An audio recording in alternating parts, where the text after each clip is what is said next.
with me. You're talking like you think you're royalty. You think that I'm afraid, but I don't break. I heard you question my stability. You think I'll fall just like a guillotine, but I am here to stay. Won't look away. The storm is coming, so you better start running. No, you can't control, feel it in my bones. I'm coming for the, coming for the.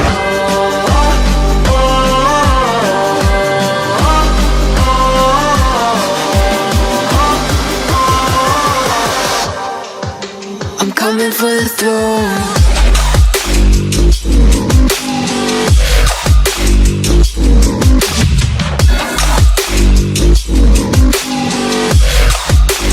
Coming for the throne.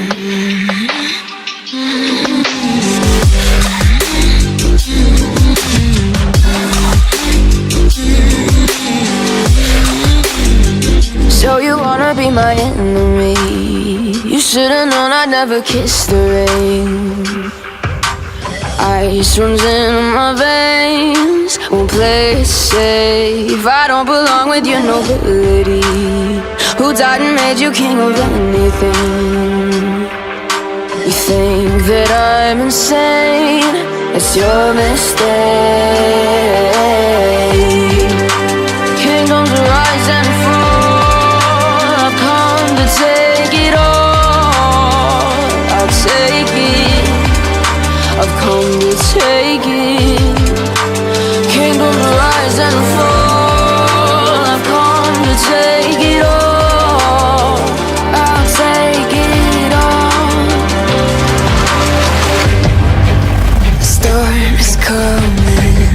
So you better start running.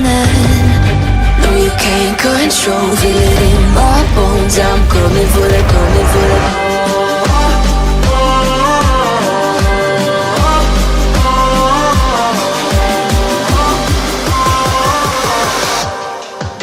I'm coming for the throne.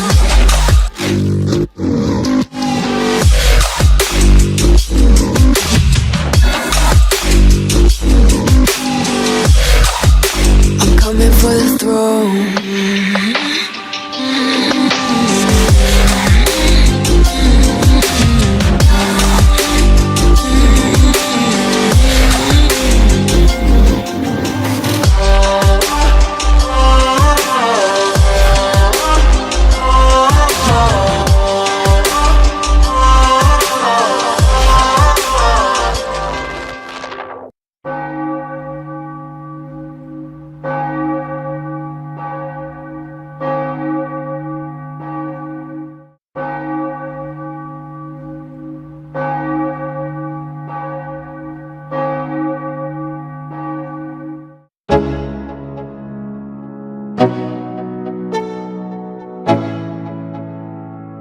Let's go.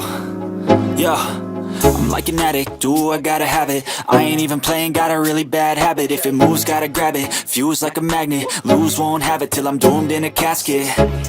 I ain't playing, got a weird mind. If you work 8 hours, I'ma work 9. If the shit tastes sour, you should taste mine. I'ma stay in power for a long time. Get up, nah, I ain't a quitter. Toss me the ball, I'm a really big hitter.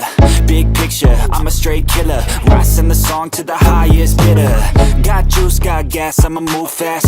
New shoes, new tracks, like who's that? I'm new, come back, better than last. Yeah, it's a new me, never gonna look back. Never gonna look back. Cause damn, I was built to last. You move slow and I move fast, and that's facts.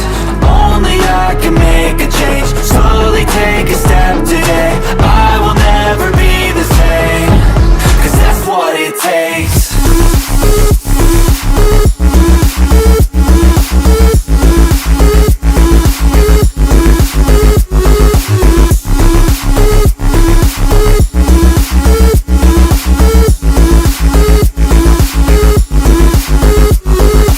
I take shots to the top, I'll get it. I got one life, I'ma do all to win it. I do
All right, guys. Happy Sunday, January, what is it, 19th. Welcome back. Let's get Mediocre in here.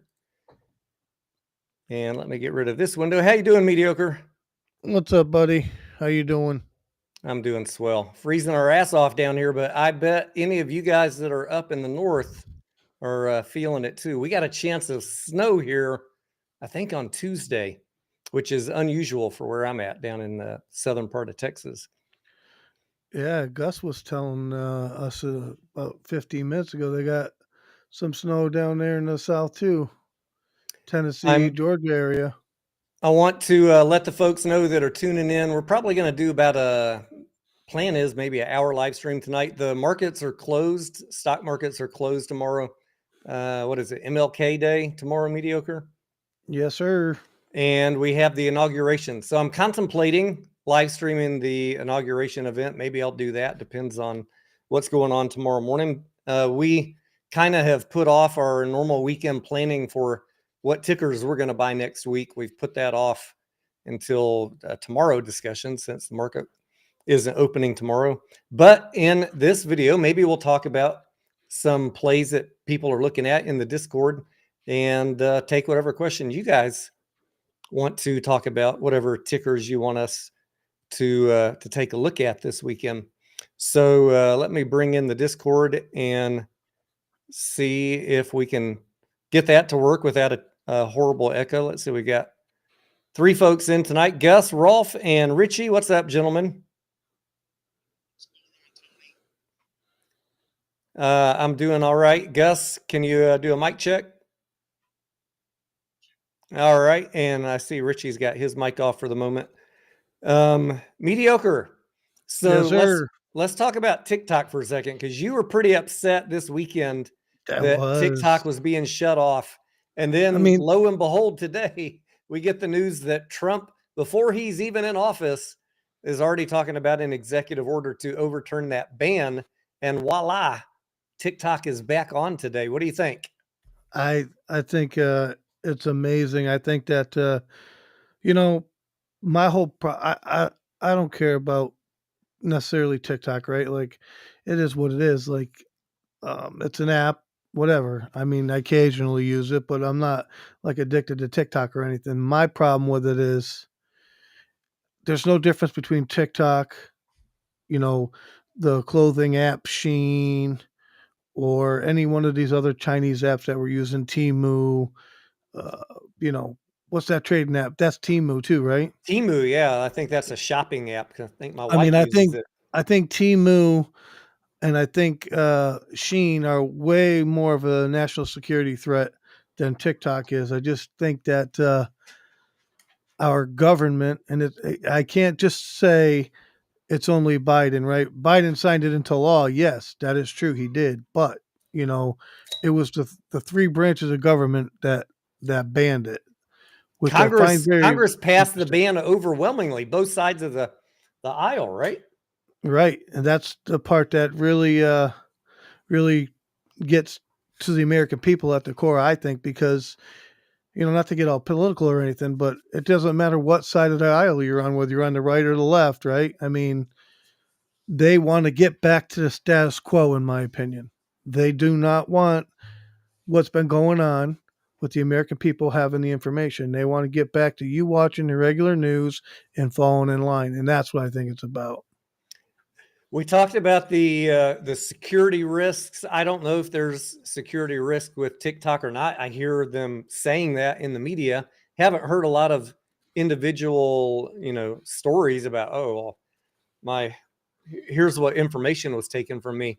But what so I don't know about that part of it. But what I do think, Mediocre, is there were some big money tech companies greasing the palms over there in DC for competitive reasons, saying this thing's too big, it's too competitive for us, and China is a great legitimate excuse to shut it down. I agree. I think that was a lot of what was happening, right? But the platform you're referring to is the platform that was taking orders from our government to censor conservative speech. That was happening. That Allegedly. was a communist, allegedly. There's plenty of evidence to support that, Tony. Just trying to not I get my know. channel turned off, you know. Allegedly. No, I Oh, hear you. we're just reporting what we heard on the news, you know, and Rolf, what are social your media. thoughts on that? Jump in this conversation. I want to hear what your thought is.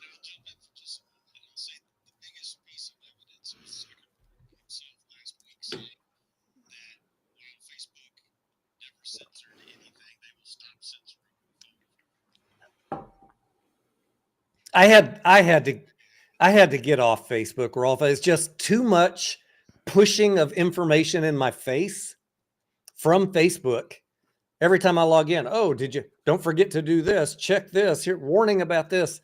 I don't like that. I'm a grown up. I don't need to be babysat by a social media app.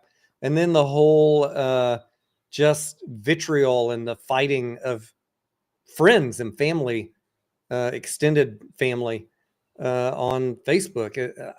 I don't want to be on social media to get all emotionally riled up over topics that no one's going to solve by typing on their keyboard. You know what I mean?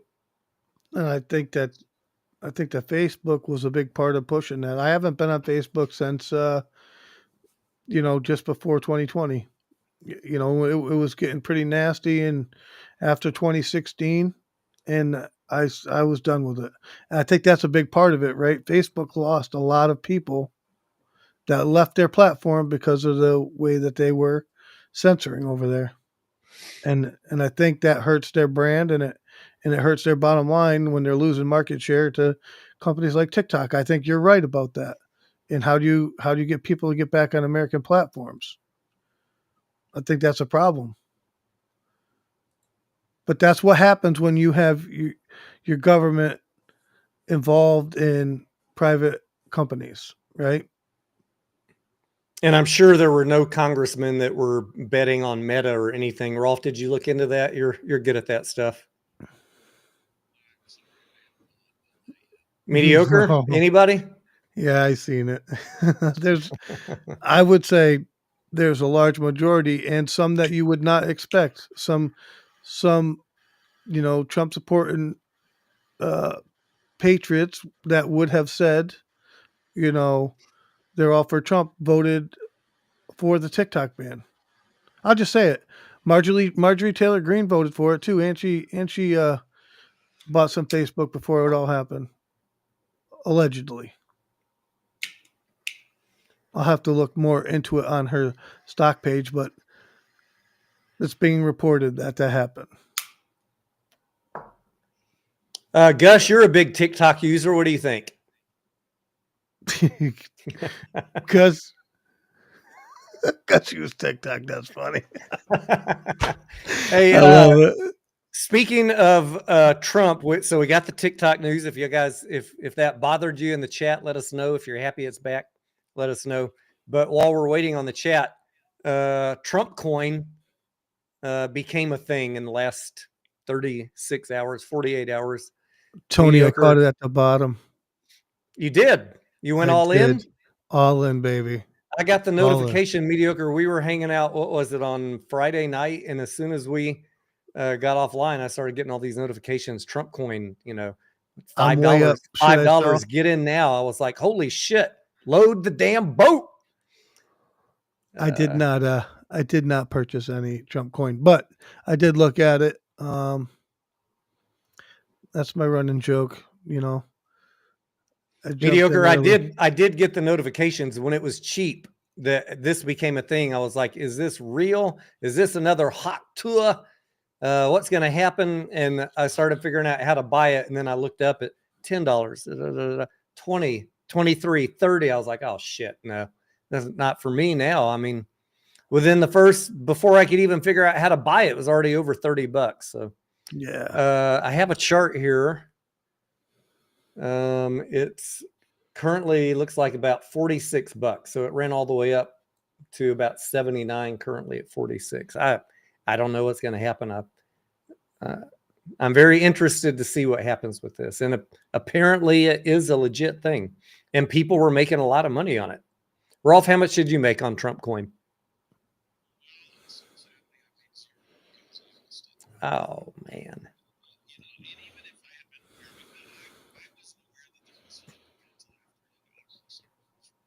Yeah.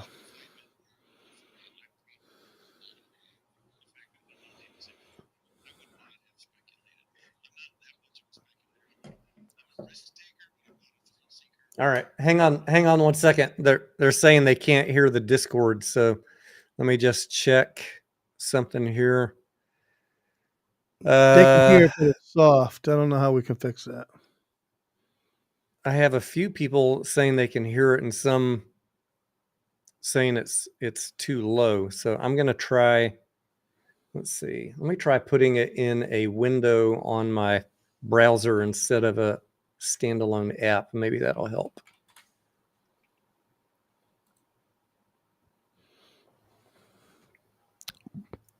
But Rolf, continue if you could while he's doing that.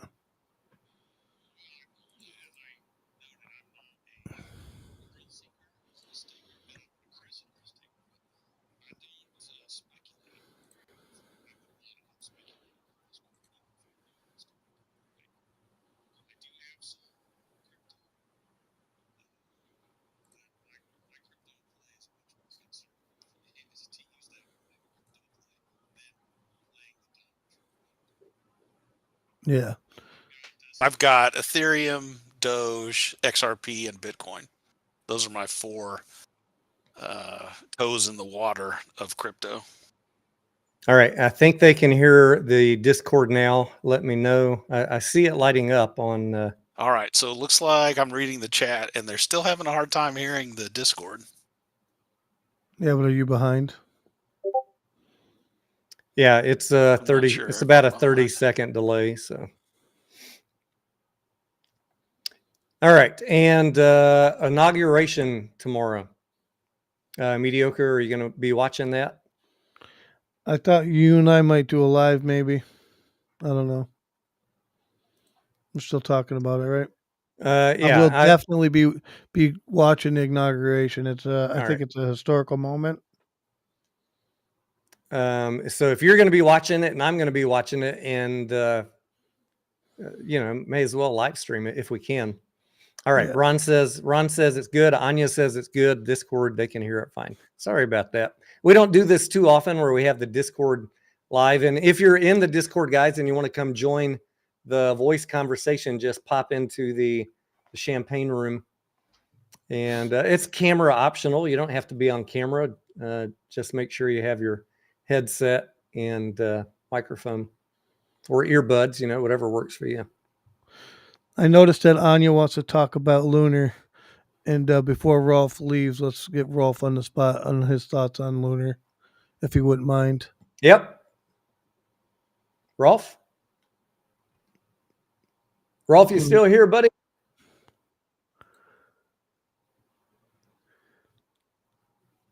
He may have disappeared on us, Mediocre. Well, I mean, I'm out of Lunar now, just so everybody knows. And yes, I'm still here. Okay. Perfect. And I love Lunar, as you know. So I will talk about Lunar for the next 30 or 40 seconds. Go ahead. The floor is yours, Rolf.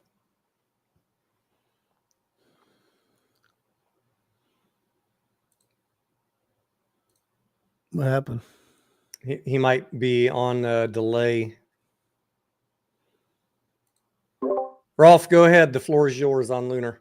All right. So I like Lunar. Let's start with their next launch date is February 27th, which is about 6 weeks out. And because of that, we have plenty of time. If we get in a tricky position with Lunar, we have plenty of time to make it right. But I do not think, looking at the close on Friday, 1851, it's a good spot. My original target for Lunar many months ago for launch date was $14. But back then, the launch date was November. It then got pushed back to December. Now, finally, it's got pushed back to February 27th, and it's not going to get pushed back again. If it doesn't happen on the 27th, it's not going to happen for many months. So everything seems to be go for Lunar for the 27th. I think they finished on Friday or maybe Thursday of packaging the lunar. Every experiment that is going to the moon has been loaded into the module, and the module will make its way to the launch pad in Florida, going up on a SpaceX Heavy 9 on February 27th. So between now and then, I will be trading it. 1851 is the current price. I have revised my price estimate. As I noted, it was originally $14, and I've been playing it like it's been $14, but now I'm going to play it like it's going to be $22. All right. So my target is $22, and I will be trading accordingly, which means for me at the moment, I am in cash. I had lunar puts. Oh no, I misspoke. I had $19 lunar puts, so I own lunar right now at $19. I had sold some $14 calls a month out. That month expired on Friday, so I will be receiving cash for those. And I'm going to take that cash, and I might roll some lunar puts, or I might not, since I do have shares at $19 for sure. On Tuesday, I'm going to be selling calls. I don't know exactly what strike yet. I was thinking 20, but I might go to 21. I'll just have to wait and see what the pre-market does a little bit on Tuesday. Anya wants to know The if $21 calls on Friday we're paying about 25 or 26 cents, which is pretty good. So we'll see. I'll make that decision on Tuesday, and then tomorrow I will decide if I'm going to take any of this lunar cash and roll some more puts, or go some other direction with that. Rolf, Anya wants to know if you heard about the Elon's little space incident over the past couple days, the Starship blowing up, and if you think that impacts lunar at all, positive or negative, or does it give you any concern in the play? It doesn't give me any concern, but I think it has to be a negative toward lunar. Now, whether or not it has an impact on lunar's price, I can't say. I think, what did Musk call that incident? He called it a rapid or unscheduled rapid disassembly of the spaceship. So it exploded, is what happened. It was just the booster, I think, that exploded. Did you see the video of the little steel flap flapping in the wind? Yes. Yeah, they caught the main body of the ship came back, and they caught it on the landing pad, like they've been doing with that tall structure that catches the rockets out of flight. Right. But the booster did explode. It was the unscheduled rapid disassembly of the booster. Pretty spectacular. I've seen lots of video of it. It's pretty cool looking. And those things are bound to happen. I think it's the second explosion they've had that was unplanned. They've had plenty of planned explosions that they did, in the years leading up to where we are now. But I think that's the second one they had that was unplanned. So hopefully, if that were to happen on the lunar launch, as long as the lunar payload gets away and off to the moon, that's fine. But if the thing blows up mid-flight, putting it into orbit, that's going to be a disaster for stockholders. Yeah, correct. Correct me if I'm wrong, Rolf, but from all the conversations I've had with everybody who's playing lunar, everybody's intention is to be out of the play before the launch. That's certainly my intention. I know people that I don't know personally, but that I cross paths with on X, who are in this for the long haul. They have no intention of selling anytime in the near future. They are just adding to their position. And Tony, I know you know this. I am not an investor, right? What they're doing is investing. They're buying and holding. That's not me. I don't buy and hold. I buy and sell. Yeah, I guess I should clarify. I'm talking in our little world of the Discord community. In our little Discord community, I think we are all on the same page. And anybody that's in lunar or trading lunar plans to be out of it prior to the launch date of the 27th. Which may or may not be a great decision. It could go up after that, but we've already kind of made up our minds just for risk management that is our intention. And interestingly enough, all of our options that we had on lunar all expired on the Friday, which put us all back in cash. And we don't know what is Tuesday going to bring with Trump's inauguration and such. So I don't know exactly what I'm doing quite yet this week. I got a couple plays that I've looked at that look good. I haven't even looked at a reentry in Lunar. It's interesting that we're having this conversation live about Lunar because I haven't looked at it at all. I'm not even sure what the high was because when it ran away, that's one thing that happens, right? When a stock runs away from me and I can't capitalize on it, it hurts my feelings. So I try not to look. I know I'm in a good position. I'm making money, but I want to know. I don't like to see profits that I let get away. Yeah. But that happens in the game we play. Speaking of the It inauguration, does happen when it's the way we do it, right? So for the most part, our group is focused on making money through premiums, through selling to receive premium. So sometimes when you do that, you do miss a run up. I missed in the spring in May. I missed the AMC run up to $11. I think I had sold $5 or $6 calls. I can't remember now. I think it was $6 calls, and it ran up to 11. I rolled my calls out 1 week, and then I just let them go. So I missed a lot on that. I still made money. I'm not complaining about making money, right? It's a profitable venture, but could have made a lot more on that specific trade if I hadn't done it that way. Yeah. that is always the risk when you're running the wheel. And like I was positioned the same way as you, Rolf. Like I had shares of AMC before that May run up of 2024, and I had sold covered calls on them. But as soon as I got the inkling that looked like it had a chance to run, I added quickly some regular call options, a bet to the upside, so that if I lost my shares at a profit through the exercise of covered calls at the end of the week, I would still make money from the calls that I bought. So I had sold covered calls and then I bought calls, and I ended up making 1,000% on those calls. So still ended up being a good trade. I made money both on the shares and on the covered calls. And then when the price came down, I rebought everything again. Gus, And Tony, that was a good play on your part. That was the catalyst for all that was the Roaring Kitty tweet, Yes. as I recall. And you were fortuitous and paying attention, and when you saw that tweet, you jumped on those calls, and that was a great play. Gus says the only thing that he holds is a shot glass. I just want you all to know. The other thing that I just thought I'd throw out there for conversation tonight before we run out of time is I saw on X, Twitter today, and I don't know if it's true or not, but that Trump was talking about an executive order to federally legalize marijuana. And I'm only want to talk about it from a stock trading perspective.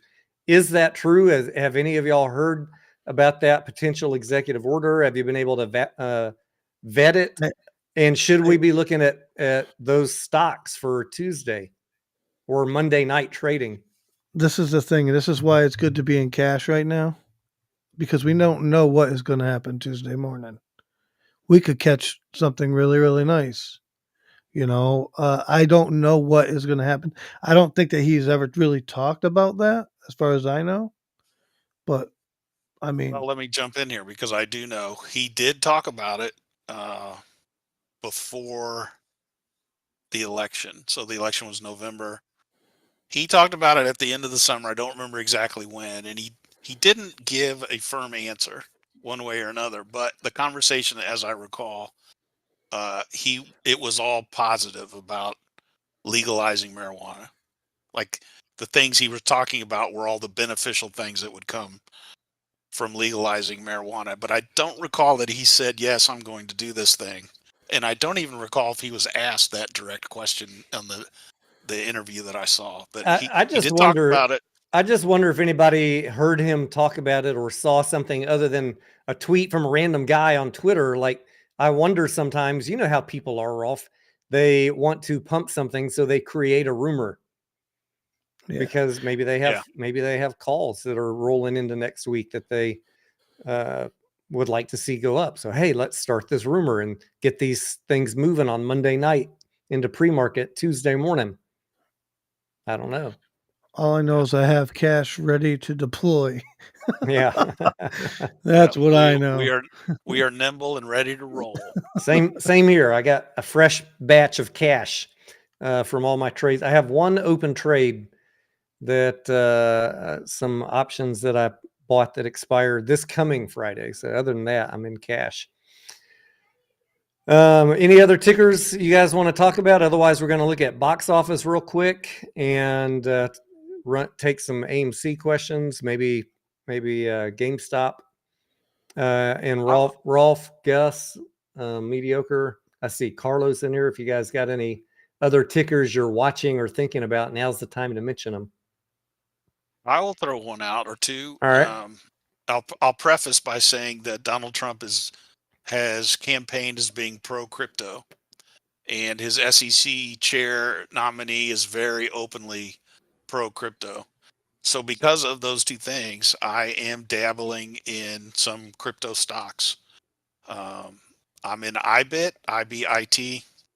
It's a BlackRock Bitcoin ETF, and I'm also in MicroStrategy, which is a private company that owns, as far as I know, it owns the most Bitcoin, at least as a private entity. MSTR, right? MSTR, that's correct. So MSTR and IBIT are both tickers that I'm in on. And then on the side, on the crypto side, I actually outright own a little bit of Bitcoin and some XRP. I think I mentioned those earlier. But all of that is because of Donald Trump's open support for crypto and his SEC chair nominee, his open support for crypto. So I think like the first golden age of crypto, I believe, is upon us. I think the next 4 years is an opportunity to make money in crypto, and I plan on taking advantage of it. So, Rolf, I didn't hear you mention Genius Group, ticker symbol GNS. You know, they have a shareholder rights offering coming up next month where they're trying to raise $33 million to buy additional Bitcoin to become a Bitcoin bank, not a bank, but a Bitcoin company, just like MSTR. MSTR's footsteps. Yeah. Well, I mean, the price is right for GNS. If they're going to get on this bandwagon, then maybe I need to look at that. I'll put some hours into it, but it's trading well under $1, so that's the right price. I'm going to put a video out on GNS tomorrow because there are a lot of people that always ask, why doesn't the CEO of XYZ company do a share rights offering instead of dilution? A share rights offering is dilution. And Rolf, GNS is going to double their float through this share rights offering. They're going to go from 33 million shares to 66 million shares, if I remember the numbers correctly, selling a rights offering, dilution to shareholders, existing shareholders, raising $33 million ostensibly to buy Bitcoin. And that's kind of the interesting twist on it, is they're not just doing it because they're losing money. Well, they are losing money. Let's be real. That's why the stock's trading at 50 cents. But they're trying to raise money to buy Bitcoin and then hope that Bitcoin goes up, right? Because if you're buying GNS, you're buying Bitcoin at the top, whatever the price is in February. And what happens if Bitcoin falls? And that's something to think about. And same with MSTR. But if Bitcoin goes up, the rest of this year, it could end up being a genius move. But bunch. So I don't know. I'll share some thoughts on that one tomorrow. 50 cents a share. I'm not a buyer. I'm not an owner. I have no play, no options, nothing in that stock. But I am primarily interested in seeing how the rights offering plays out. And if people subscribe to it. What if the shareholders don't fully subscribe to the rights offering? Then what? And so really what I'm waiting on, Rolf, is to see the prospectus supplement, which has not been released yet. Well, Tony, this is quite a find, GNS. I'm going to add them to my watch list and just follow along. And it's something else. I mean, we talk about this in the Discord many days during the week, almost every week. We'll wait. If we think there's a dilution coming, then we will wait until that dilution happens and then reevaluate and see if we should jump in. That's a good segue maybe into AMC real quick while we still have everybody in here. I put out a somewhat controversial video yesterday. I've gotten a lot of feedback on it on Twitter and in the comments. Some people, which hedge fund do you work for?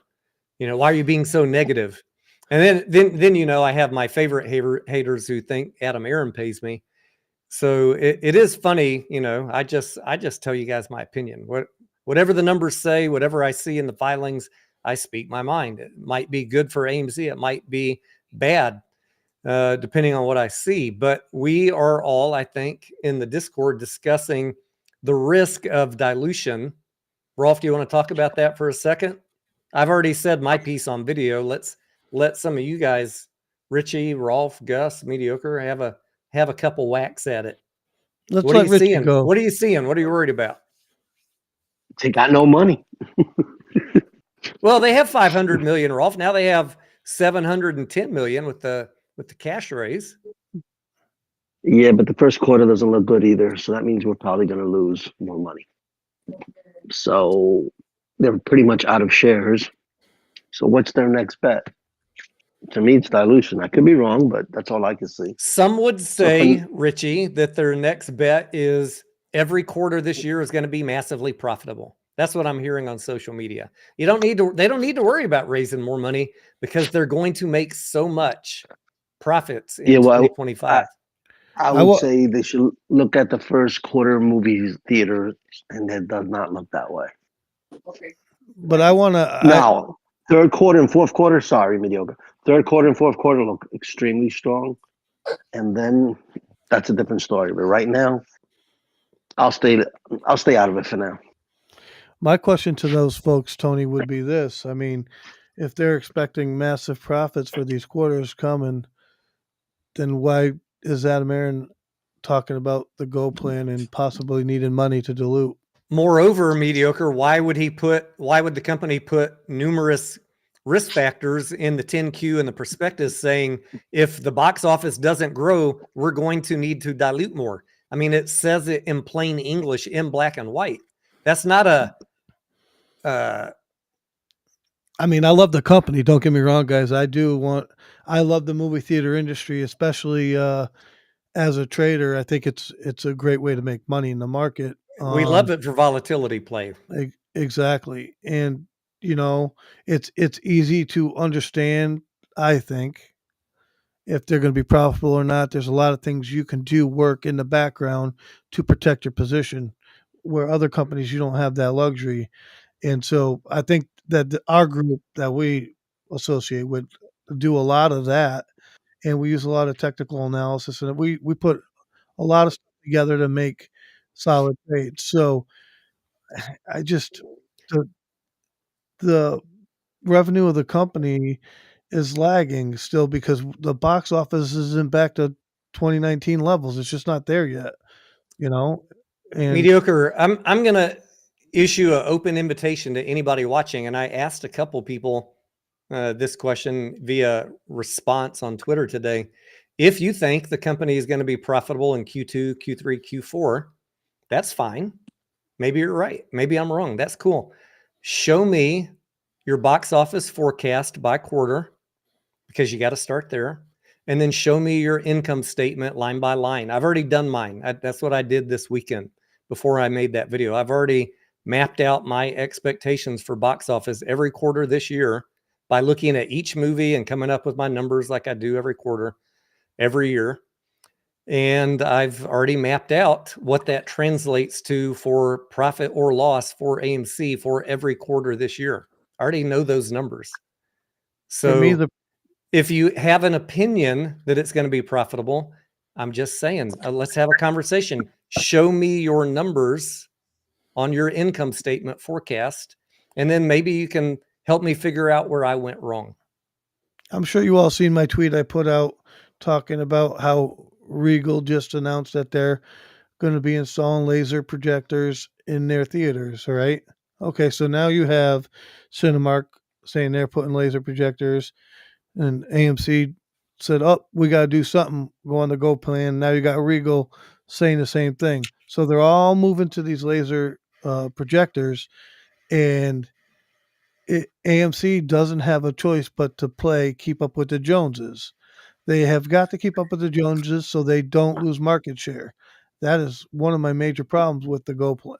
right now. AMC is the most expensive per ticket of any of these major movie chains. And how do they do that? By having the best and the most luxury. And Exactly. so you think they're going to allow themselves to fall behind over the next 5 years? These other theaters putting in better technology and stuff. It's just something to think about. It's things I'm thinking about. Right, and if they let those other companies catch up and they're the highest price ticket, you're going to lose market share. That's the whole point of what we're talking about. I don't know. And the other thing, mediocre, even if we set the Go plan aside for a second, like we say, okay, they're not going to incrementally increase CapEx, the capital expenditures to invest in equipment. We saw that letter from Merriweather or whoever it was. He said, no, that you're not understanding right. The Go plan is just the same CapEx. We're just letting you know, hey, this is how we're going to spend it. Okay. Maybe it's not incremental. Maybe it's not a massive increase in CapEx, but and maybe they don't need to. I guess where I'm going with this is if they do need to increase CapEx, because CapEx is really low for AMC on a historical level for the past couple of years because they've been trying to save money and pay off debt. But if they need to increase capital expenditures to buy equipment to keep up with the competition, they would either dilute to raise money to fund that, or if you have profits, then you are spending that money on capital expenditures, which then negatively impacts your free cash flow. And you're back in a situation where you have no free cash flow or minimal free cash flow. And what did Adam Aaron say in the Q3 earnings call when he brought out the Go plan? He said that if shareholders insisted that they expedite the Go plan, that they would consider it. Wink, wink. Exactly, which means what?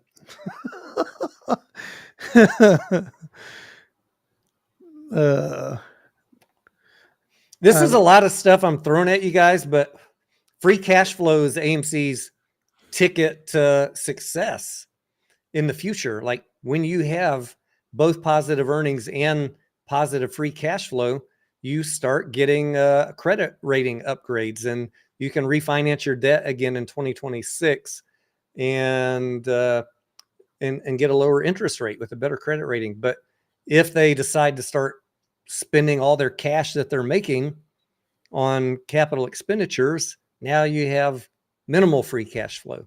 I don't know how that's going to affect it. I don't know even what they're going to do. I'm just telling you, these are things that I'm thinking about, and I mention them so that maybe you could help me think about them. Maybe I got it all wrong, mediocre. That's why we have conversations all the time in the Discord, right? We try and game out every possible scenario and then assign a risk and a reward potential to each scenario, and then come up with our own best judgment of what to do in a short-term time frame and a longer-term time frame. Short-term, I think for most of us, for sure, not everybody. There's many people in the Discord that are holding the stock, lowering their cost basis. There are also some that are day trading it, I see. And there are some that are just out of the play. So it's not like here's the instructions and you must follow it. It's just a flowing conversation, and everybody takes the DD and makes up their own mind. Yeah, we don't force anybody to do anything. It's opinion based. This is my opinion, what I think, right?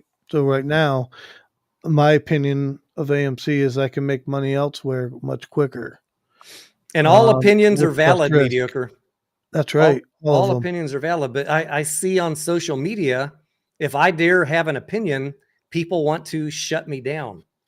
Call me a FUD, call me a shill, paid hedge fund, paid by AMC. No matter what, no matter what my opinion is, they don't want me to say it. Why is that? Why don't people want to allow free speech? Just because my idea is different than theirs? Yeah, I don't know. It's the same reason why I think Congress wanted to ban TikTok. Yeah, free speech. You don't like what the other person's saying. That's the only thing I can think of. I don't like you and I don't like your words. Therefore, I must make sure you get eradicated. You're not allowed to ever have an opinion again. It's pretty sad when it comes to that. And I'm very thankful for our community everybody in the Discord that is very tolerant and encouraging of different viewpoints, and everybody learns, I think, by having all of these viewpoints coming in, everybody being heard. Mm-hmm. Gus, what are you playing? What stock are you messing with? I forgot. Only what I got some puts on Aspen. But other than that, I'm cash. Can you repeat that, yeah. Mediocre? I'm having a hard time hearing them. Puts on what? Aspen, Aspen? ASPN. Yeah. Did he sell puts or buy puts? He sold them. Okay. Buy nothing. He Sold don't buy cash. nothing. He only sells shit, right, Gus? That's right. That's where the money's at, selling it. We're going to take, for any of you that are trading ASPN, we're going to take a fresh look at it tomorrow, and I'll try and do a video on that as well. I think it was coming down this week, if I recall. Do you remember, Mediocre? Yeah, it came down a little bit, but it's hanging between 12.50 and 13 and change, right around there. But we need to revalidate our DD since we have so many people playing it. Yeah. But there's so many plays. There's so many plays. It's hard to, like I still have some ASPN. I own some shares. I'll tell you guys, my shares are at 14. But I don't plan on holding them long. I'm going to lower my dollar cost average and whatever. I don't plan on holding 14s long without lowering my dollar cost average. I'll say that because maybe I do hang on to them, but the dollar cost average is nowhere near going to stay at 14. I'll tell you right now. Rolf Malika is saying hello to you. Hopefully I'm pronouncing that correctly in the chat, and also asking, I guess, me how to crack the FINRA exams. I'm studying for the Series 65 just for fun, Malika. I have a playlist on my channel on the FINRA exams. I took the SIE exam last year. I'm taking the Series 65 this year. I was hoping to get my studying done at the end of last year, but that didn't happen. So, and I'm only on my schedule. I'm not on anybody else's schedule. But in those videos in that playlist, I have a link to Achievables, which is the online tool I highly recommend that you guys use if you need a study tool to pass any FINRA exam.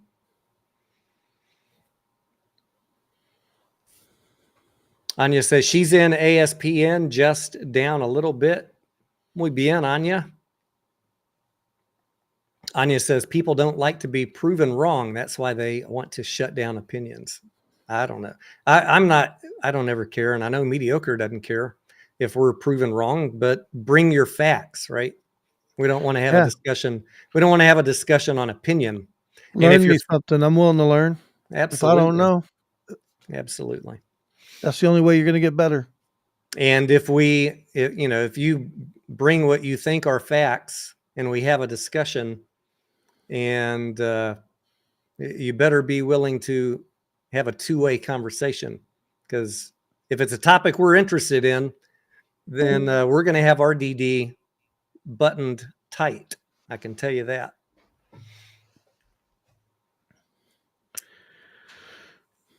Who else? Carlos, did you have any topics you wanted to talk about tonight? Carlos Guzman, what's up, man?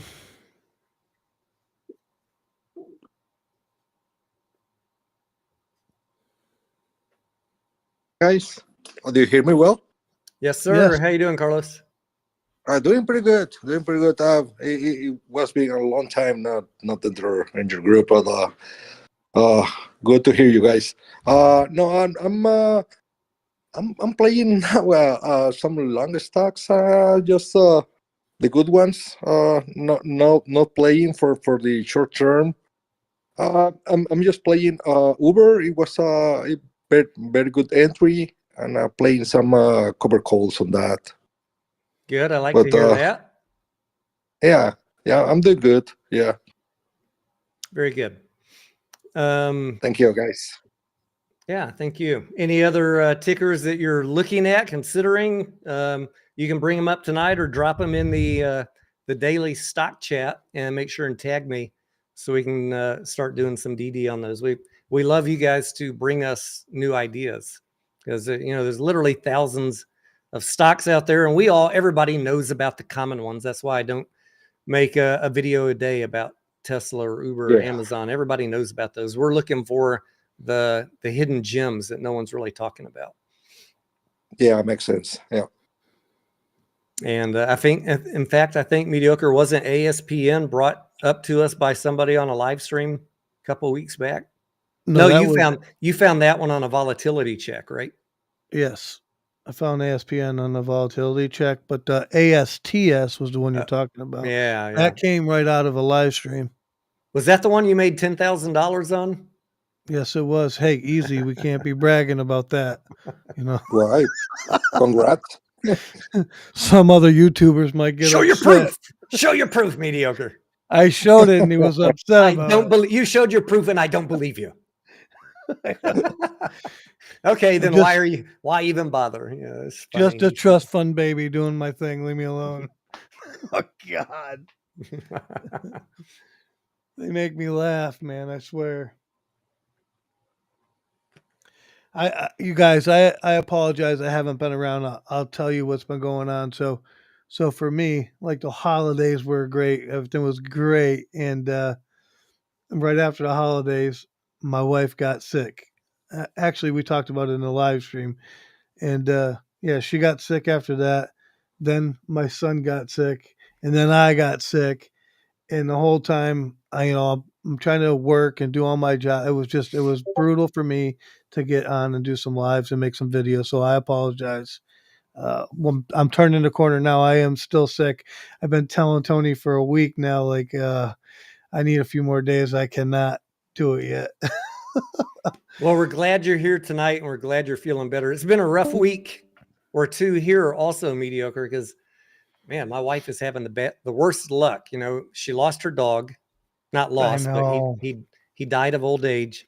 And then about, I guess now, maybe 10 days ago, one of our chickens got attacked in the middle of the night, I think, by a raccoon, and almost to the point of death. But we heard it at 1 o'clock in the morning, creating a racket. It was my fault. I left the coop door open.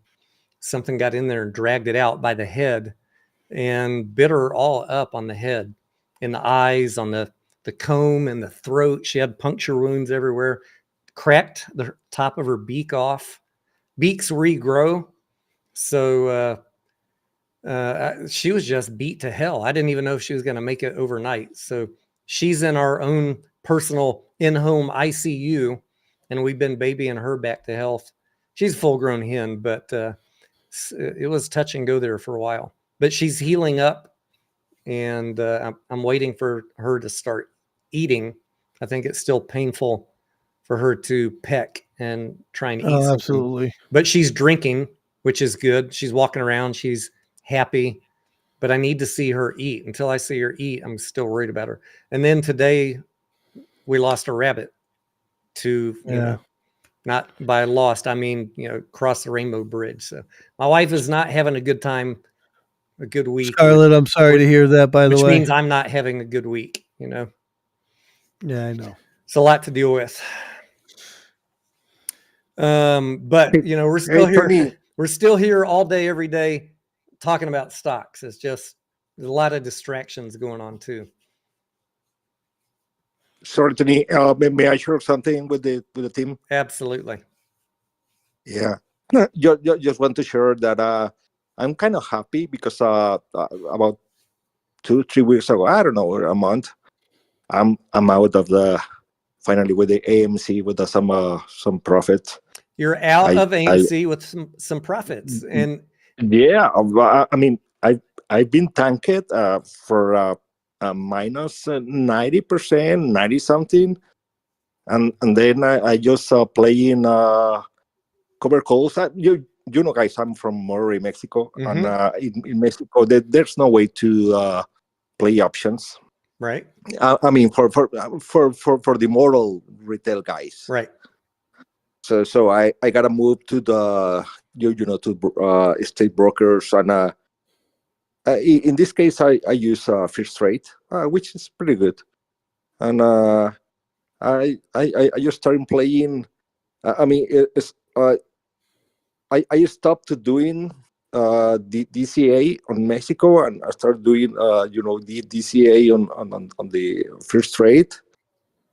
I mean, I invest some money, but with the cover calls, I finally down my Cost average. you know my the average, and finally I'm out. I mean, after 4 damn years. Yeah, it's very. I'm glad you said that, Carlos, and you're not the only one. There's many people there in are. our Discord that have got they fixed being down 90% by following what we do, running the wheel on AMC. And there are many that turned a profit in 2024, including myself on AMC. All right, and it makes me. No, you play much better than It makes I me know that. it makes me frustrated when people drop in my comments like I'm stuck in AMC. I'm never going to be able to leave because I'm down 90%. Guys, you don't have to be a victim. You gotta move on. You don't have to. Not that you have to move on, Carlos. The way I want to say it is, you took active control of trading AMC and running the wheel strategy on it to more quickly and more intelligently bring your cost average down without dramatically increasing your risk. Right. I mean, I used to have 11,000. I mean, what's up? I mean, for me, that was a lot. I mean, in my portfolio. I just want to say to anybody who's feeling like you're a victim or you're trapped, you're only trapped because of your own willingness to take some action. Like I also your mental state, you have to take emotion out of the trade.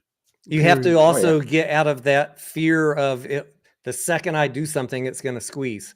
It could. But you've been in 4 years of it going down now. Yeah. So when are you going to realize that? When are you going to realize that that's not working? That plan is not working. Right. No, I just want to share that with you guys, and I'm kind of happy. Yeah. Put up Crismo's comment.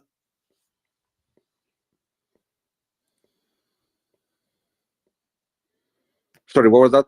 He said put up Crismo's comment. Crismo also good out with the profit in 2024.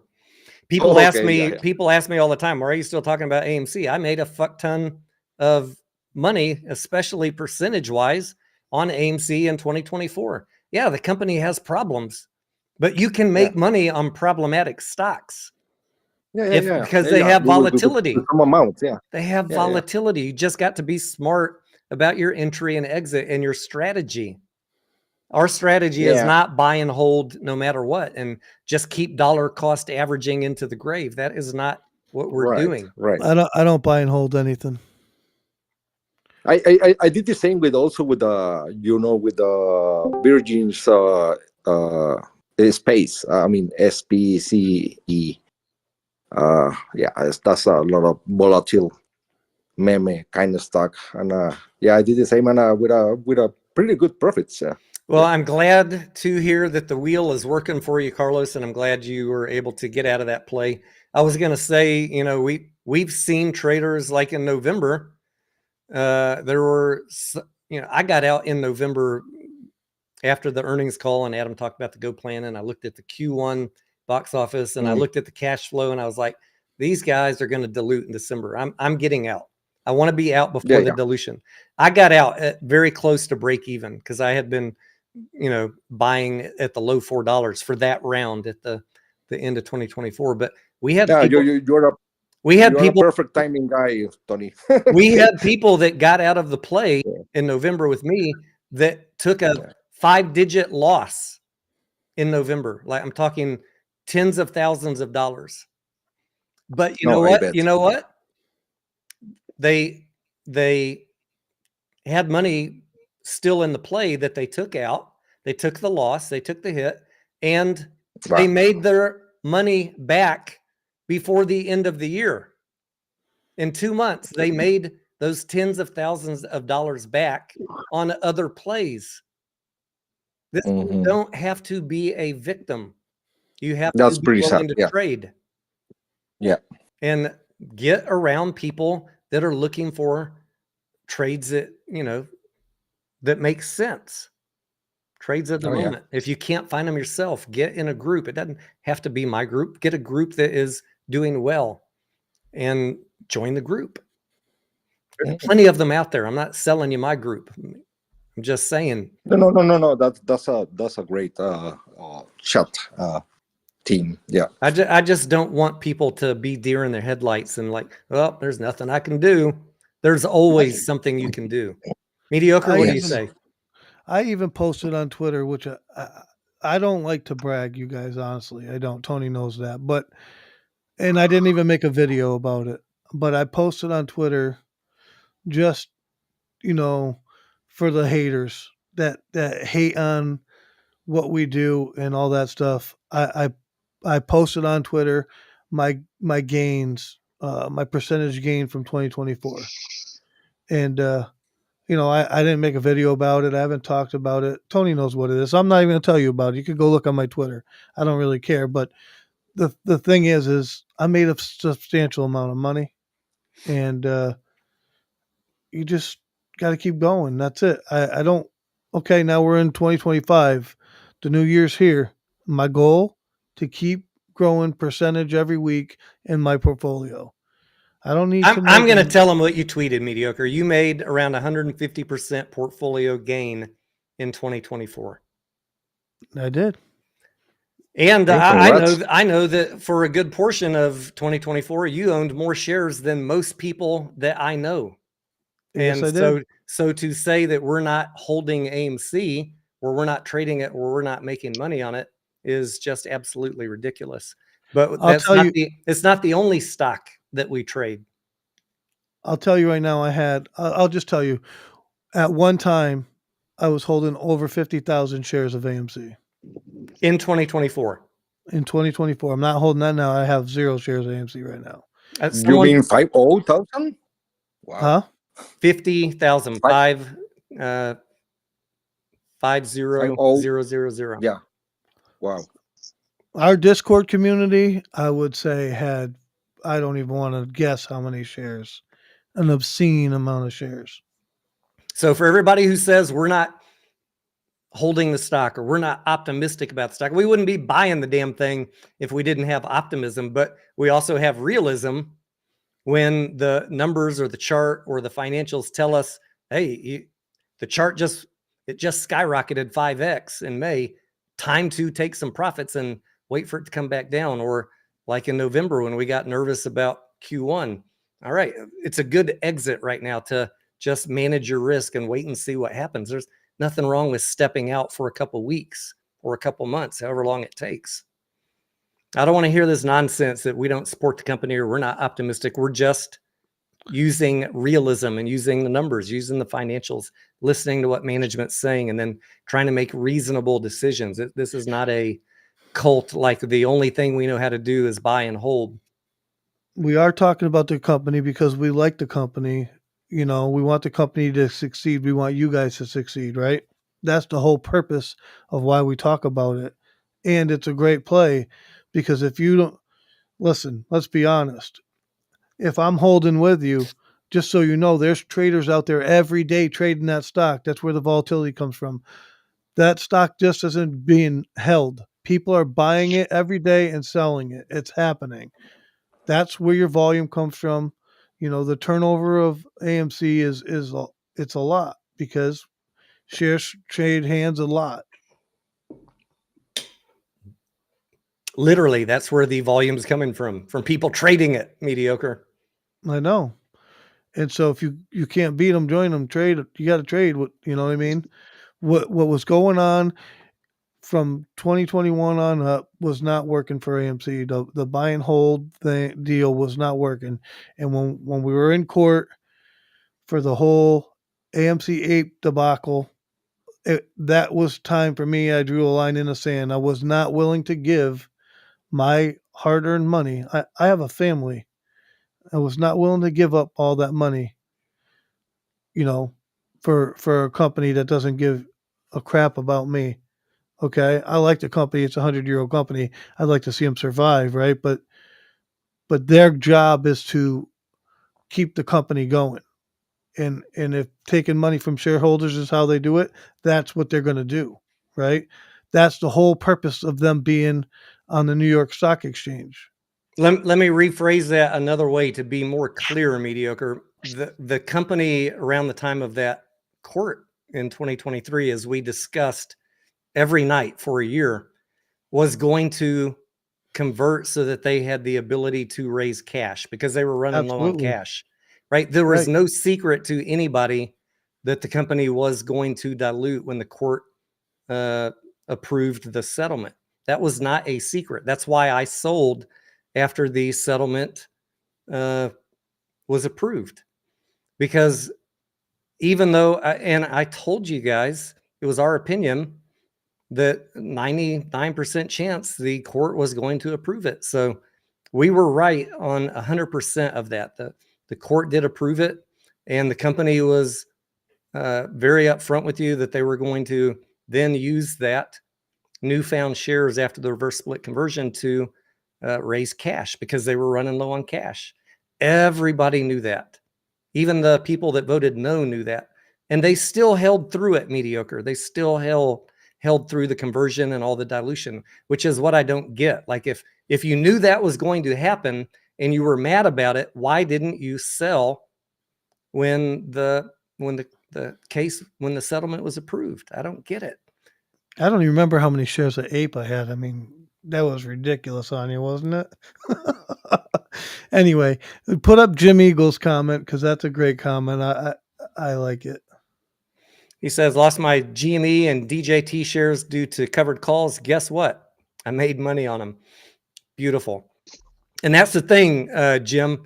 Every time we are selling covered calls, we have this discussion every time. If we're talking about a ticker in the Discord and we're all debating what strike price we're going to sell a covered call at if we own the shares, people might choose different strike prices because we all have different risk tolerances and different thoughts about the play.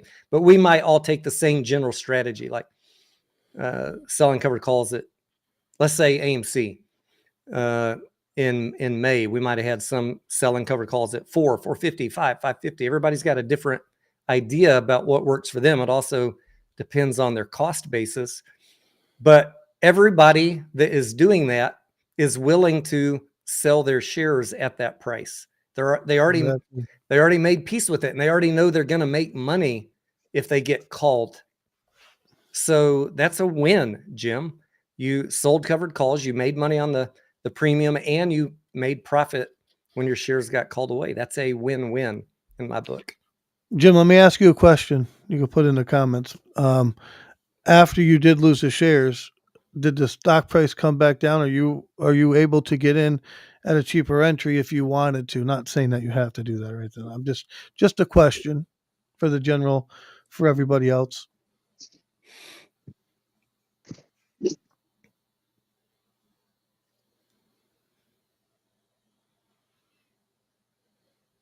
Can you repeat the question, Say it again, mediocre? Yeah, yeah, please. My question is, after he ended up losing his shares, let's say it went to, we'll just say it's one position. It went to $14. He sold $14 covered call, so he ended up losing his shares. After he lost his shares, did the stock price fall back below $14 where he can get a re-entry if he chose to? Gotcha. Did that happen? You know what I mean? Yeah. Because that happens quite a bit at a time, Tony. Yep, absolutely. Yeah. In my opinion, that will depend on the trend. I mean, is it trending upper or down? I do a lot of let me say cover calls. It's what I do. Not so much sometimes, but may calls to maintain the stock, distance and on. So I'm always facing the pretty close to the the in the money. No, at the money. I'm amazing. At the money and a little bit of the money. So no, I I didn't lose uh, the share. Sometimes, yeah, it's just looking for a good entry. If the trend is good, I mean, upwards, yeah, I enter it. Yeah, that's what I do. Very good. Very good, Carlos. Sparky says, seeing people excited about the Robinhood $45 million fine. What do you think? Did you hear about that, Mediocre? Yeah, They I got- did, but I don't really pay no attention to that kind of stuff. I'm going to say the same thing, Sparky. I see people every day posting about this person, this institution got fined, this one got fined. Yeah, the fines are annoyingly small. I agree with that sentiment. Do I think it's going to change anything? No. So I don't really talk about it. I don't think like my stance is I don't think the SEC really has any teeth to begin with. So, I don't think that they care too much. They don't care but enough. That's what I've learned over the last 4 years. Jim Eagle did respond, and I like his comment. Let's see if I can find. It proves my point. I lost DJT. Yeah, so he lost DJT on Friday, is what his comment says. But GME is lower than what his call price was. So if he wanted to re-enter in GME right now, he could, and he would make money on the position because he lost his shares at a higher price and it's trading lower now. Beautiful trade. Which And is that's exactly what you want to happen. exactly. And the volatility was high on those too. So good job, Jim. The Car Alchemist, what's up? He says, Tony, I'm down 100K on AMC. Would you just hold on to the shares forever? I mean, I would be looking for ways to fix your position, the Car Alchemist. And I can't answer the question what you should do because I don't know your risk tolerance or what your portfolio overall size is, or what your willingness or ability is to do some of the more advanced strategies that we do. We have people that wanted to fix their AMC position just on AMC. They didn't want to look at other plays. So we would point out, and sometimes this requires patience. We would point out when the chart appeared to be really low, like what was it, around April of 2024 when it was in the $2. That's when people loaded up that needed to fix their position. Absolutely, they did. The negative sentiment was horrible, but we're looking at the box office for the rest of 2024 saying the negative sentiment is overdone. And I was buying there, and a lot of people that needed to fix their position were buying heavy there. And then it ran up to $11. It was down there because the Q1 box office for what was it, 2023 was terrible, strike, right? Yeah, the strike, the dilution, people, all the social media trolls and negative sentiment. That's beautiful. I love to see the negative sentiment ramped up because the more people that get scared out, I think, normally, I think that becomes a better and better opportunity for me to get in at a reasonable entry if I think that the box office is going to improve. The only reason I haven't jumped in right now is because I'm worried about them being out of shares. So we got a new factor to consider right now. It could go lower. In the car, I'll add this. We don't know your knowledge of the markets in general, right? Like I have no idea what you're capable of doing in the markets or any of that. Like, but if you have a good understanding of markets and such, I mean, holding, a lot of people say that, cutting your losses on losers is the way to go. I mean, I'm just gonna mediocre. Let me remind him what the 10Q risk factors say. This is a highly speculative stock. This is AMC's words. It's a highly speculative stock.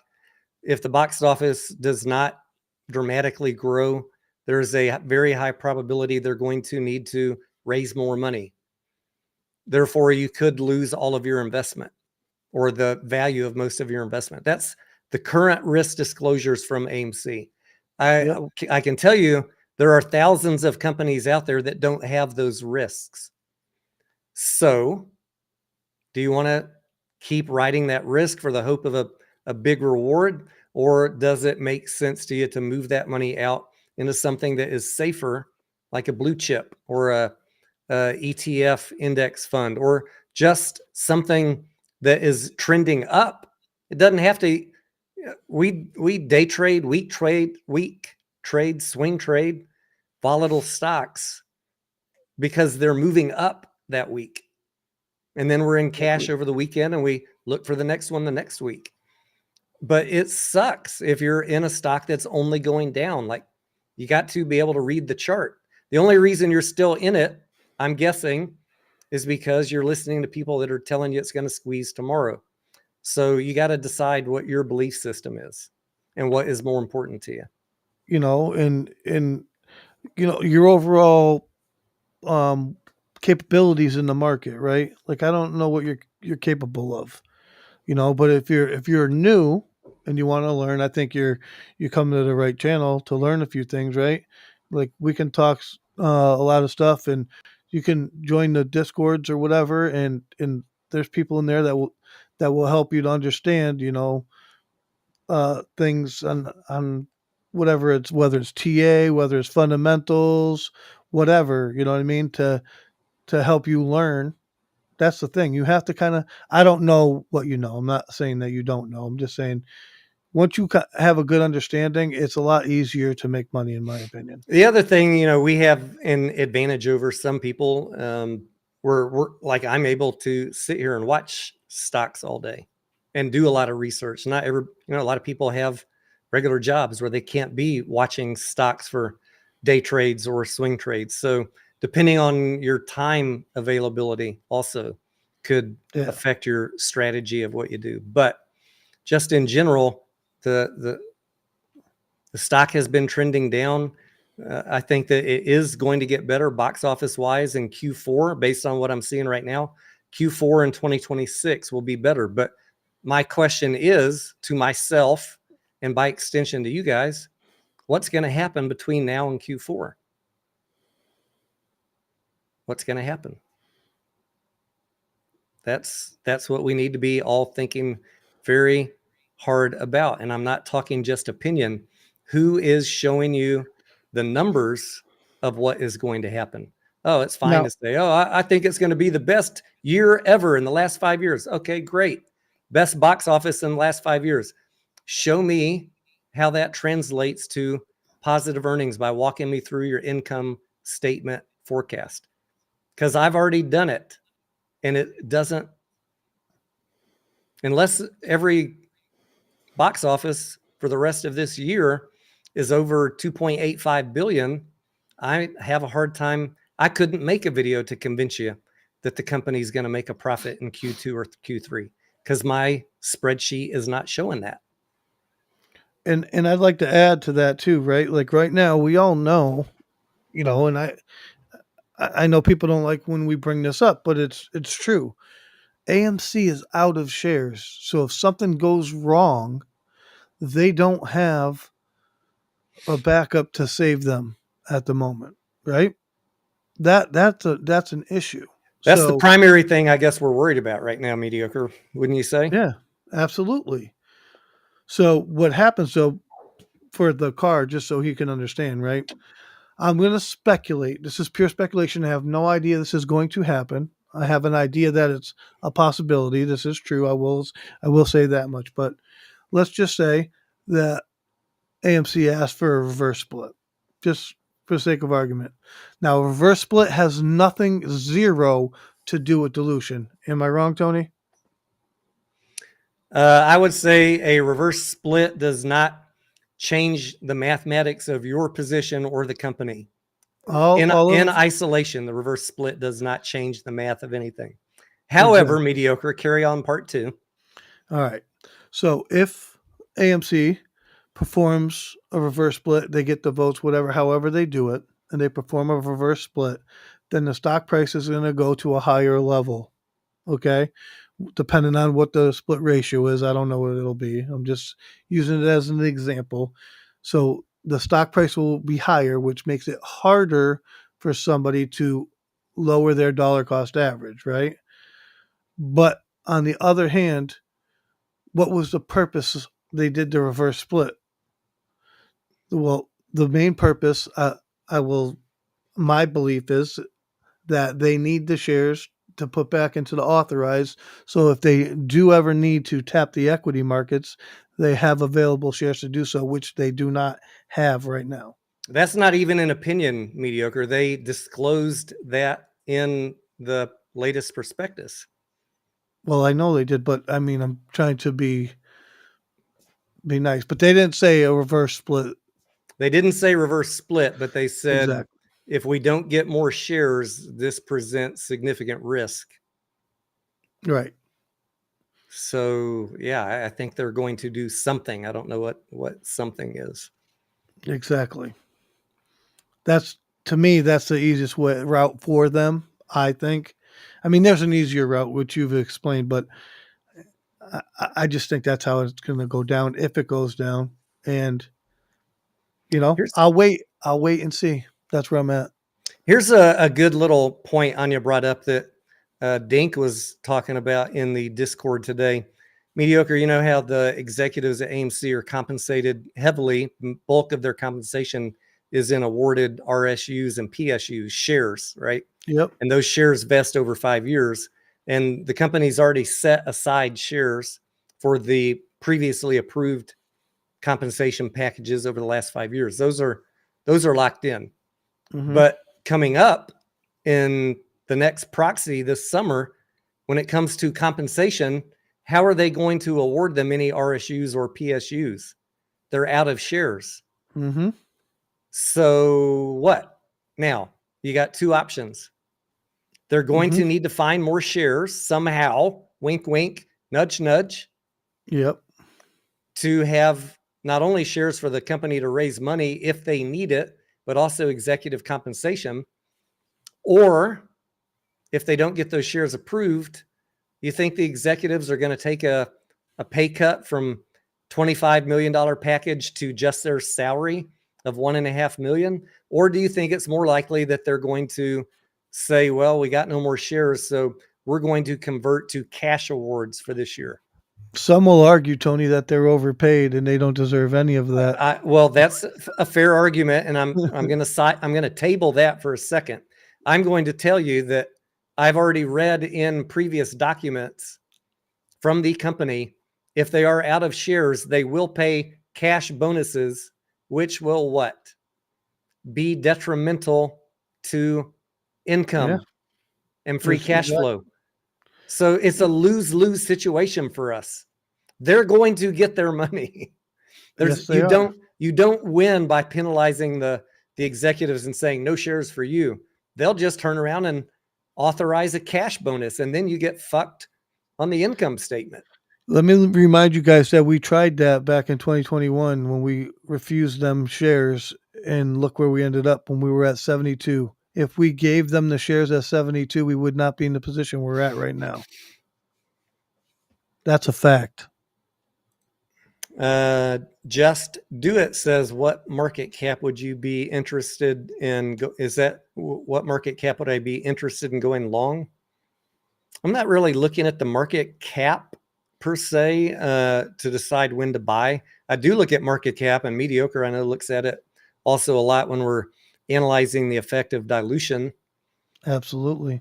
And we're trying to figure out where, what, just in general, what market cap is the Wall Street trying to drive AMC to? And we think that somewhere in this 1.5, 1.7 billion range is where the market thinks AMC is properly valued.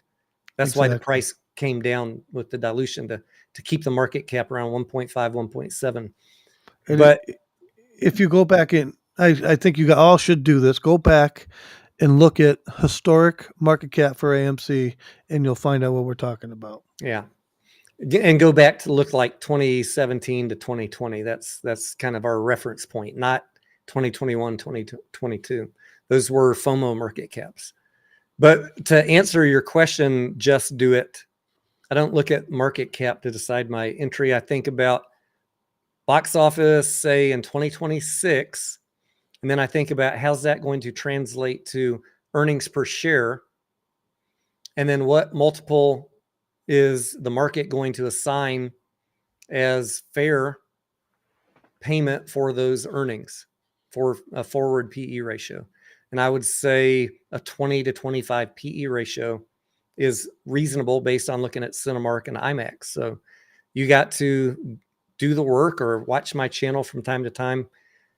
I talk about it in the Discord. I haven't really made the videos because it's not worth the hate, but we've done some earnings forecast already for 2026. And we've already talked about a price target for 2026 based off those earnings per share, annual earnings per share in 2026.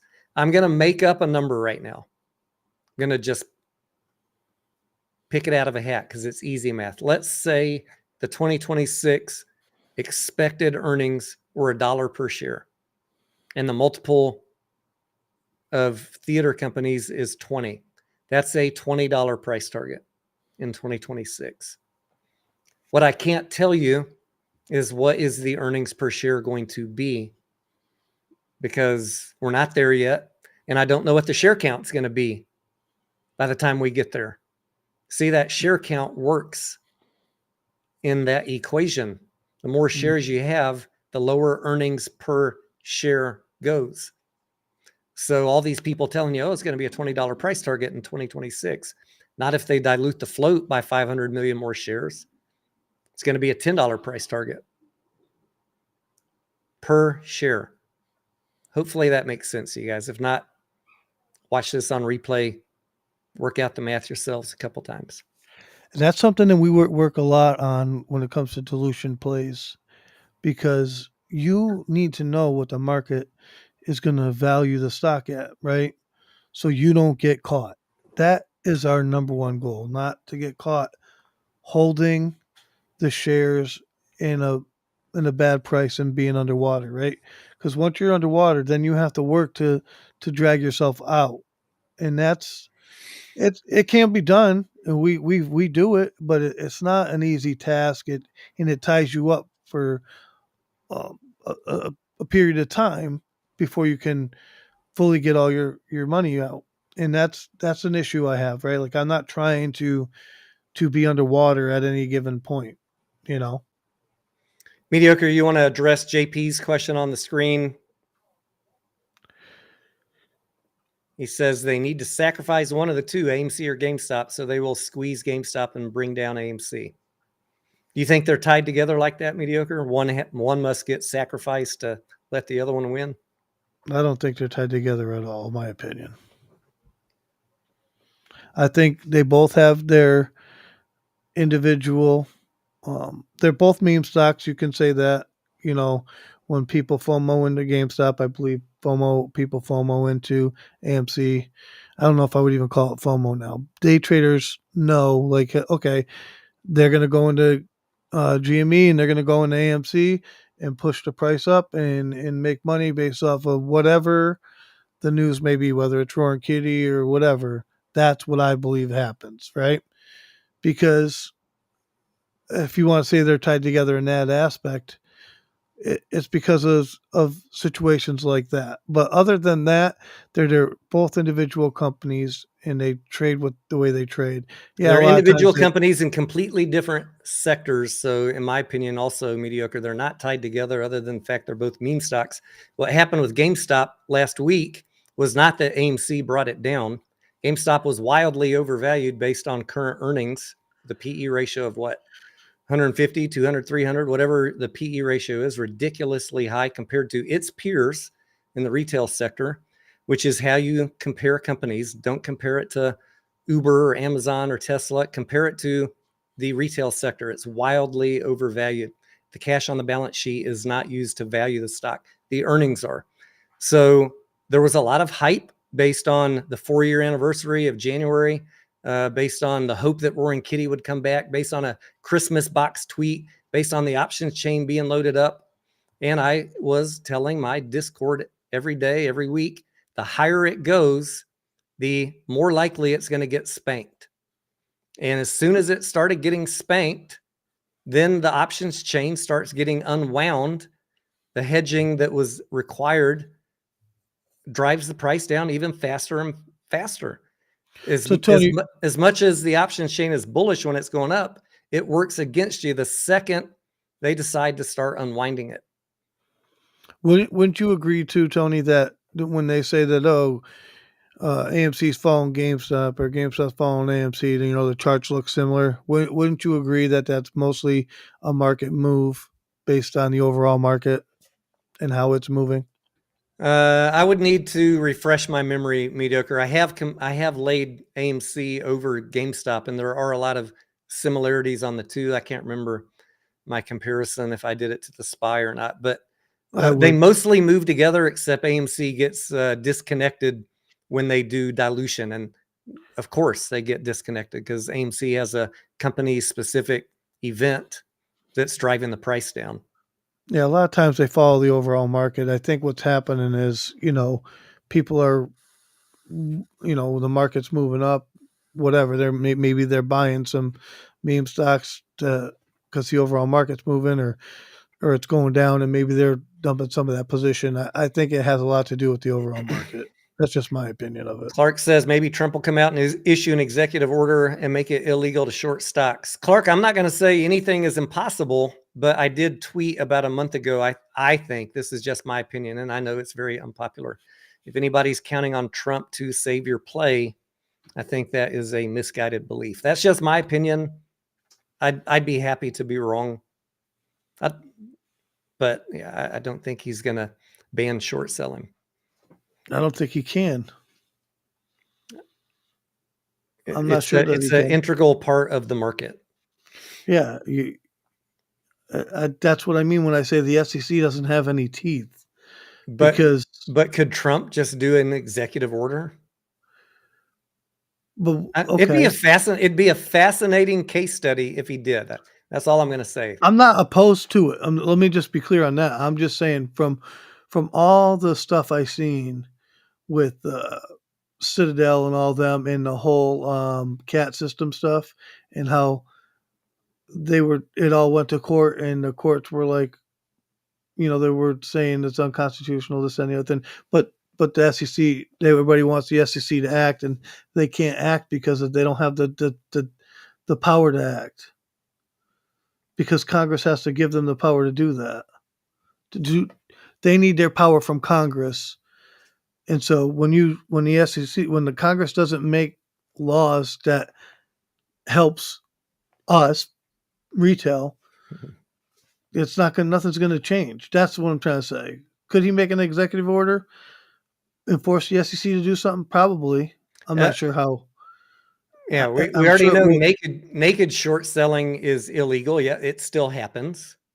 But I think they don't seem to do much about that. I think that the big money would challenge it in court.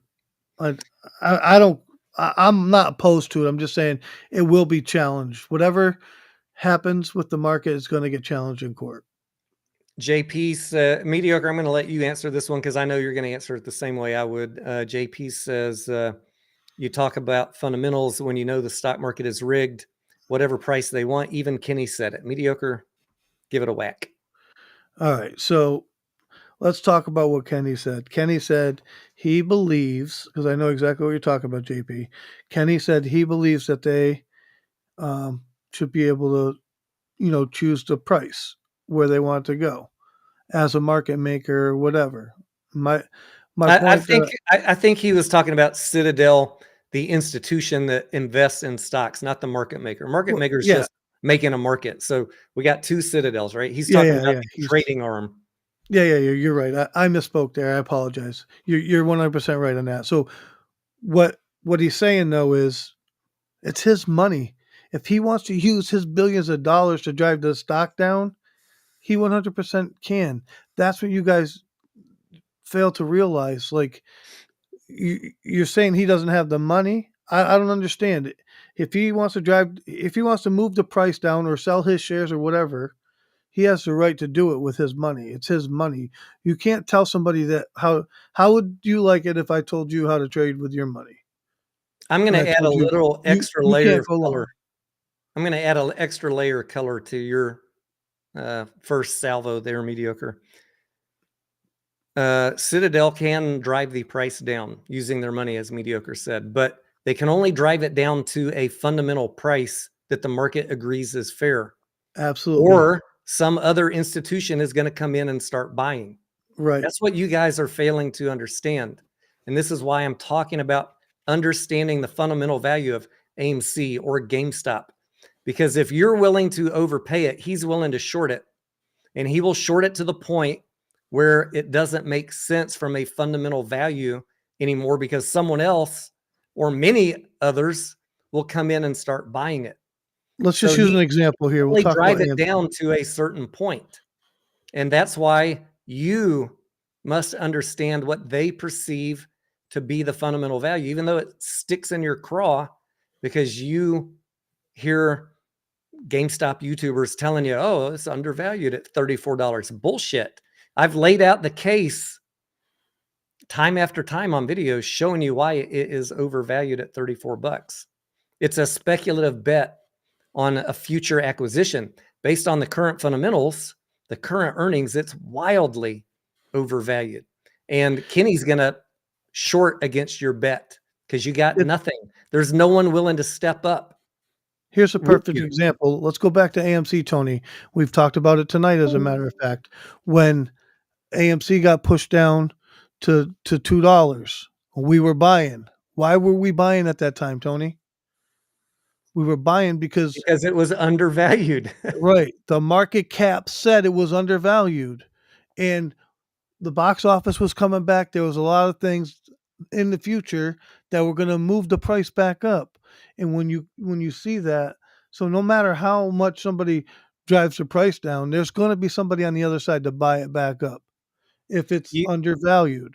You That's guys the need to thing. start figuring out who doesn't know what they're talking about, even though they have a show every day telling you something is undervalued at 34 bucks. They do not know what they're talking about. What they should be telling you, which would be true and honest, is I'm going to make a bet that at some point in the future, I don't know when, there will be an acquisition or merger that will dramatically increase the earnings of GameStop, and I'm willing to lay it all the line on a speculative bet. I'd have no problem with that. That's a fair, all right, you laid your cards out. But to sit there every day and tell you guys, based on the cash on the balance sheet, it's worth $34, that is horseshit.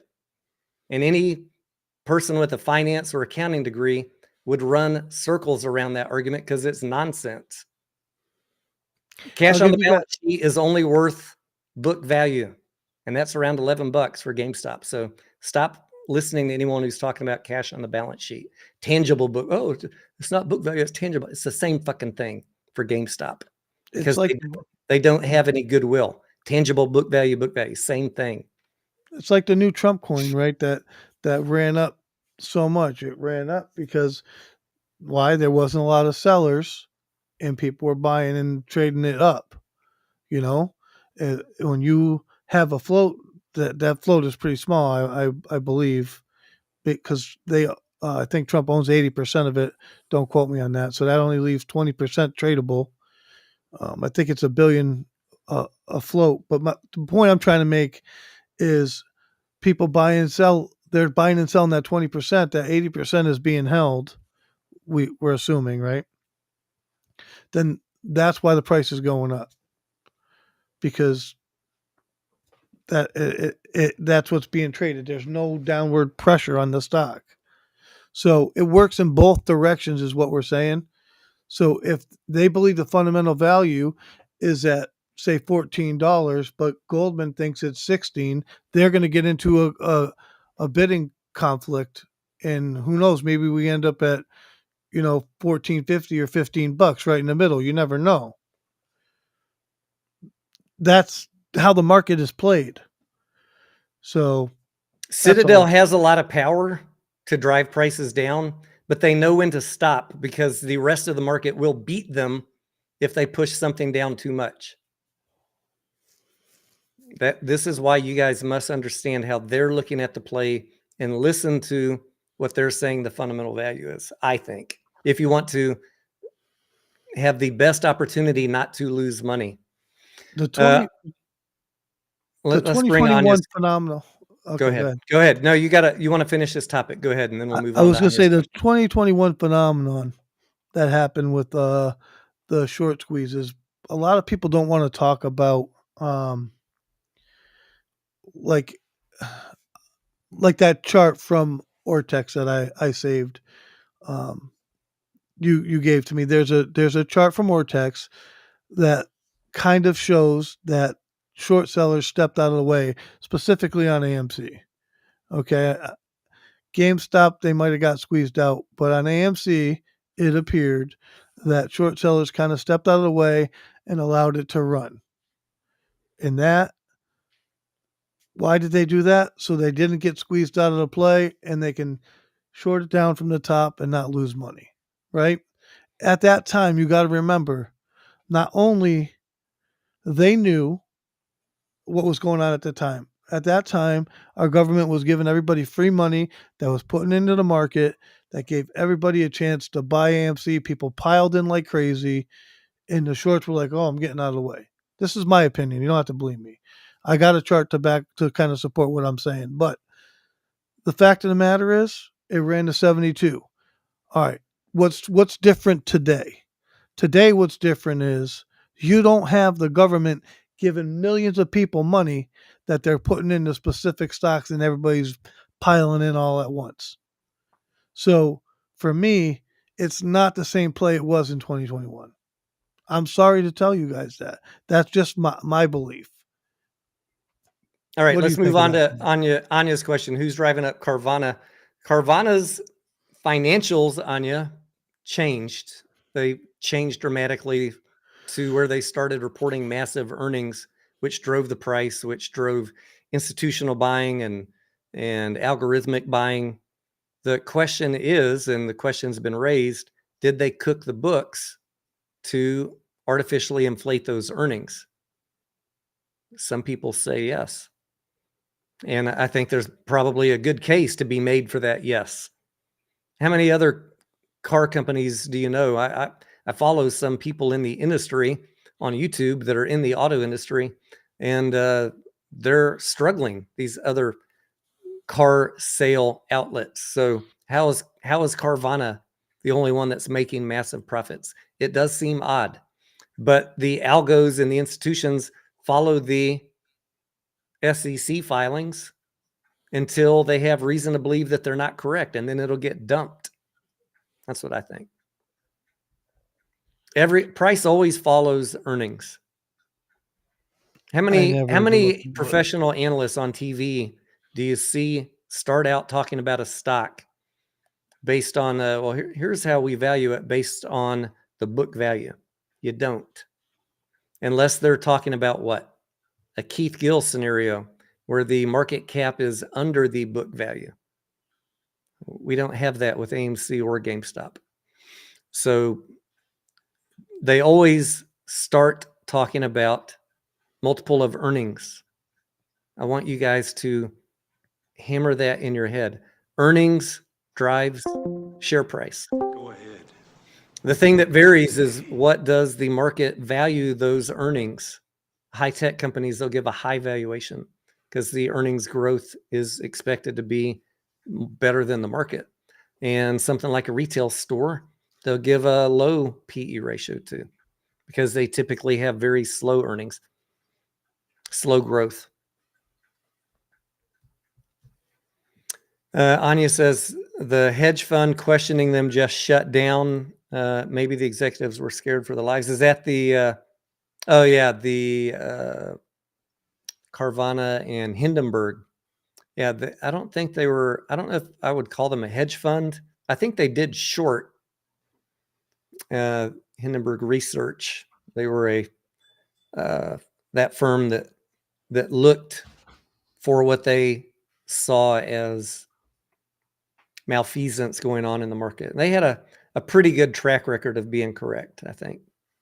I know people don't like firms like Hindenburg, so I don't have an opinion on it. I just track their rate of accuracy. and I don't want people thinking, that I'm super bearish on GameStop or AMC. To be honest, I rarely even look at them anymore because I find more volatile plays that are a lot easier to make money on. So I tend not to even waste my time with them, to be honest. But do I want to see them both succeed 100%? I do. I think that you guys should have proper information as well. That's all. I would like to see both of them succeed as well. And GameStop's got a fantastic balance sheet, which, It does. the bankruptcy thesis is dead. But if I'm going to buy GameStop, I want a better price to earnings ratio. I need the price of the stock lower to lower my risk and increase the chance of me seeing a run. Like anybody that bought in at $10, what a fantastic opportunity. Even I think, right now, low 20s might be reasonable unless GameStop comes out with some horrible news in the next earnings. I think the fair valuation is under $20, but I think the market is going to be hesitant to push it below $20 because they're worried about Roaring Kitty and they're worried about what Ryan Cohen could do with billions of dollars on the balance sheet. So I'd that's be kind of what scared I'm too. looking. It's kind of what I'm looking at for GameStop. Like, I'd feel more comfortable in the low 20s. I don't hate the play. I just hate risk. Right. And so if I It's trade it, risky. if I trade it, I want an entry that I can sleep at night with. GameStop is risky for shorts and for longs right now, right? Because you don't know where it could go. So I don't think there's a whole lot of shorting going on GameStop. Do you? There's no short interest is the short interest is low on GameStop. And you got mediocre. You've known me a long time. I've only ever reported on this channel the reported short interest. I know there's a lot of people that are pushing theories of the shorts are far beyond the float, or they're looking at ETFs or swaps and all this other stuff. I just look at the short interest report. That served me well for understanding what is going to happen in a play. And the short Yep. interest is low in GameStop. So I don't consider it a highly shorted stock. That's my own opinion. You don't have to agree with it. That's what I use for my trading choices. All right, mediocre. We're at 2 hours. I promised the wife we'd only be 1 hour. I know. I was just going to say something to you. Guys, I thanks looked up at the for clock. the discussion and the great questions tonight. If I wake up in time and get things organized, mediocre and I, maybe we'll see you guys in the morning just to live stream and hang out while we watch the inauguration festivities. So keep an eye on the notices for that if we're able to get that organized. I think the ceremony itself is at 11:30 a.m. Eastern. So I need to see what else is going on in the morning and as far as activities up there and what time would be a good time to start if I do that. So hopefully you guys got some value out of tonight. I know, it's a lot of controversial stuff. We're not here to just tell you what you want to hear, and we're just telling you our honest opinions about each of these plays, and you're free to always have your own opinion and a different opinion. That's never going to hurt my feelings. That's right. Just be an adult and we can have adult conversations. And if anyone has box office forecast, like I said, I did mine for AMC for the rest of this year, and wants to put numbers to a quarter by quarter income statement and show me how AMC is going to make a profit in Q2 and Q3. I'm very interested in seeing your work, and let's have a talk. Maybe you can bring me over to your side. I'm completely open to being incorrect.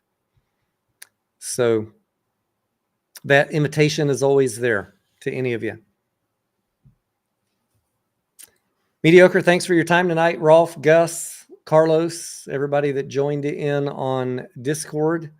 Who else? Richie, Anya, thanks for modding tonight. Everybody in the chat and the subs on the channel.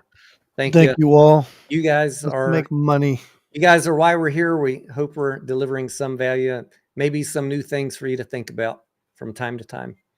New Give me 1 second, mediocre, to pull up. Go ahead and do your closing while I find the outro here.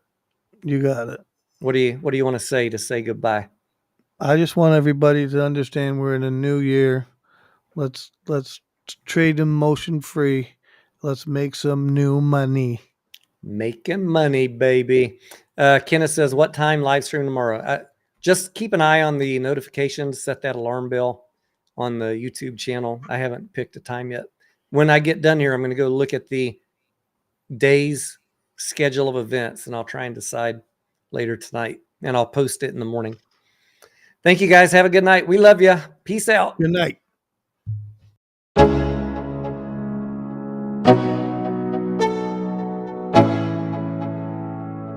Let's go. Yo, I'm like an addict, do I gotta have it. I ain't even playing, got a really bad habit. If it moves, gotta grab it. Fuse like a magnet, lose, won't have it till I'm doomed in a casket. I ain't playing, got a weird mind. If you work 8 hours, I'ma work 9. If the shit tastes sour, you should taste mine. I'ma stay in power for a long time. Get up, nah, I ain't a quitter. Toss me the ball, I'm a really big hitter. Big picture, I'm a straight killer. Rising the song to the highest bidder.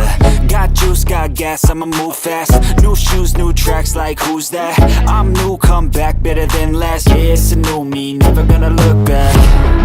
I'm never gonna look back. Cause damn, I was built to last. You move slow and I move fast, and that's facts. Only I can make